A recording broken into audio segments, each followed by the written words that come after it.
Hi, welcome to Conversion Conversations. This is Cameron, and today it might look like we're re-reviewing a figure, but we're actually not taking another look at Transformers SIEGE Soundblaster. Instead, he is more of a background prop because I went all in on the SIEGE mini cassettes. I kind of wanted to show him off if he had his cassette team, Rumble, Frenzy, Wingthing, Ratbat, and then Laserbeak and Ravage in his chest, all loaded up. I was originally not planning on buying any of them. I thought I'd just have Soundblaster. I didn't really feel the need for the cassettes. What changed? Well, I had a lot of fun playing Soundblaster in the Transformers TCG, and I just wanted to pick up some accessories for him, as well as the fact that the 4-pack of cassettes was announced and came out through Generation Selects, and I wanted to get the other two for Doubledealer when he eventually comes out. So, now that I have all the cassettes, how do I feel about them? I don't know that I'd recommend them to other people. They make me happy, but I recognize that they have some fundamental issues. I do really like that Soundblaster's chest can hold 2 of them. If I understand correctly, the original version of the mold could not. I do wish there was, as you can see here, an easier way to get the first cassette out. I really like having Laserbeak in his chest to show off kind of the mechanical details, but it does... You gotta really pry him out of there. And yeah, each of the cassettes, I mean, in this case, in Siege, they're not cassettes, they're little shields.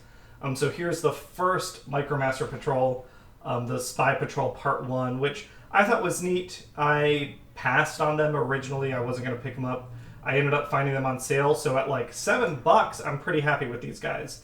If I paid retail, which is like closer to 10 or 11, I don't know if I'd be as happy, but I do like the detail that goes in on them in mechanical mode. My first complaint for them is the peg that comes out on Laserbeak here. It works great.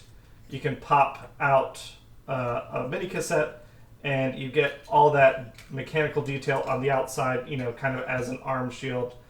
Same thing with Ravage, but on all the others, like Wingthing here, the bat mold, the peg comes out the back. So instead of showing off mechanical detail, which again, a little less painted on this side, you get your bat face, kind of what Ratbat is doing over here, which I think is an unfortunate result of the molding. If we take him all off Soundblaster, letting him just chill out in the back.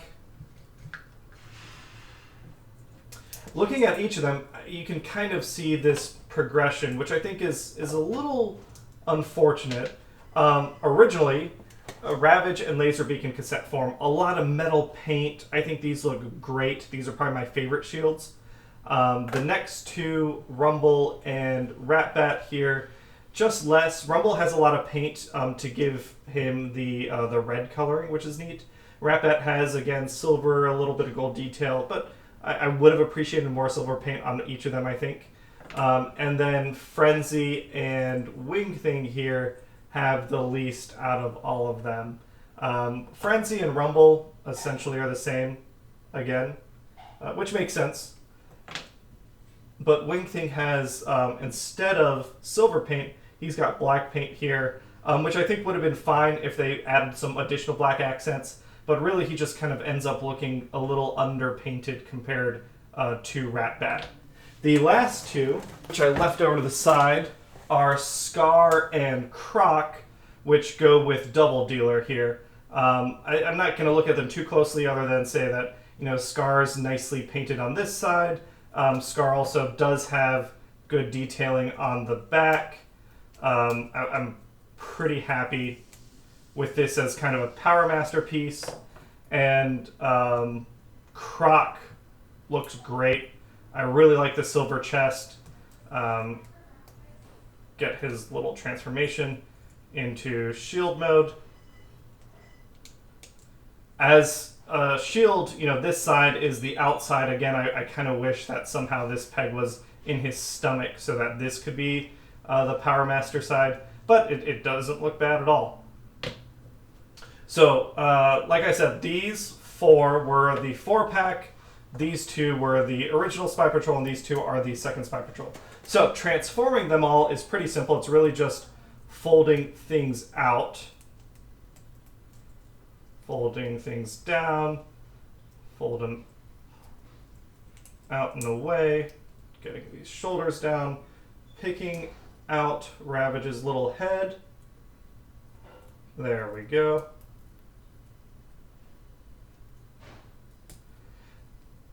Yeah, and Ravage, I mean, in this mode, Ravage does not really look like Ravage. The way they did his face and head with the peg, it looks much more, if we can separate that out. Yeah, so we can use this peg here if needed. He ends up looking to me like a chubby weasel more than, you know, a dangerous jungle cat. He's still cute. Like, I don't mind him very much, but to me, they work better almost as the shield accessories than anything else. Laserbeak, I think, is my favorite. Him folding out, getting... It can be a little hard for me to get my nail in there. There we go. Getting that out. Getting his tail up. Oh, that also wants to come off. So yeah, at like $7 for Laserbeak, I think he is... Ooh, there we go. My favorite. He looks the most defined. I really like the eyeless head. I think that he has the awesome integration feature of being able to perch up on Soundwave or Soundblaster's arm. I think that's awesome. So yeah, I got these guys on sale at $7. I can easily recommend them. These guys were harder to find. I think I ended up spending $14 or $15 for them, buying them separately than the... let's get your arm just a little higher.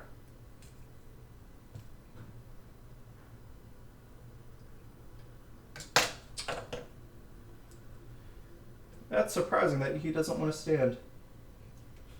Wonder if I'm engaging something wrong. There's 2 tabs.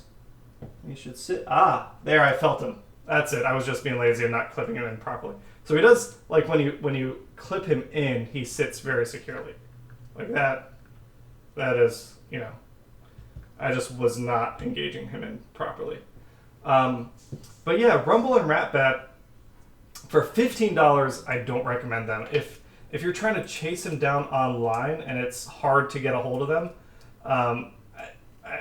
I would, now that I have them, would I go back and buy them again? Yes, because I'm a crazy person, but I wouldn't recommend anyone else does them. I was also really disappointed that Ratbat's feet can't engage the same way as Laserbeak's feet. I wish somehow they had engaged it so these were set wider apart and they could still sit in some slots or do something. It is, to me, pretty disappointing that they don't. But other than that, I mean, he's got, you know, some silver paint here. I wish he had a little more silver paint on his wings or something else. But Ratbat looks all right. Rumble, he transforms just fine. And this is to me, this is a pretty good mold too. Out of the other ones, like everyone else has kind of just articulation due to transformation. Rumble has a head swivel. His arms go 360. He feels like a Micromaster, where the others don't feel like Micromasters in their transformation.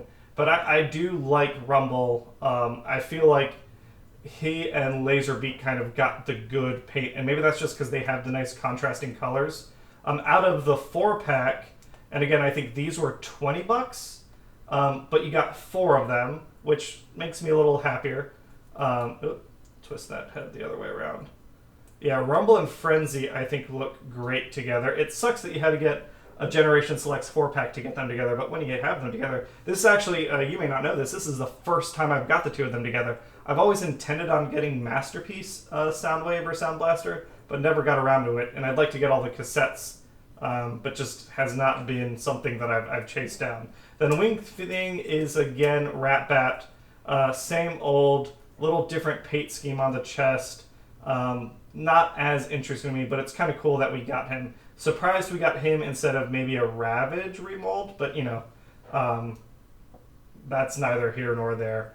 Then we get Skar and Knok. Skar again. Something about the bright yellow with the purple. I think that color scheme just looks awesome. He looks absolutely terrific. I'm going to be very excited for when I do get Doubledealer in hand to play with these. And Skar and Knok also have me curious about whether or not we will be getting them as Transformers TCG cards. Since Doubledealer is going to be a mercenary in Earthrise, I'm wondering if his Powermasters might be inexpensive mercenaries in Earthrise also. Yeah, so that's all the Siege Micromaster Spy Patrol molds we've gotten so far. I'd be willing to bet that we'll get more eventually. I think if I'm recommending anything, it's really the first set. Like, Laserbeak just looks awesome. I love his perch. He interacts with the larger mold the best. If you're trying to chase anything down and you're paying more than retail, I say don't do it. I don't think it's particularly worth it. But that is a quick look at the Spymaster Patrol. All right, thank you very much, and have a great day, everyone. See ya!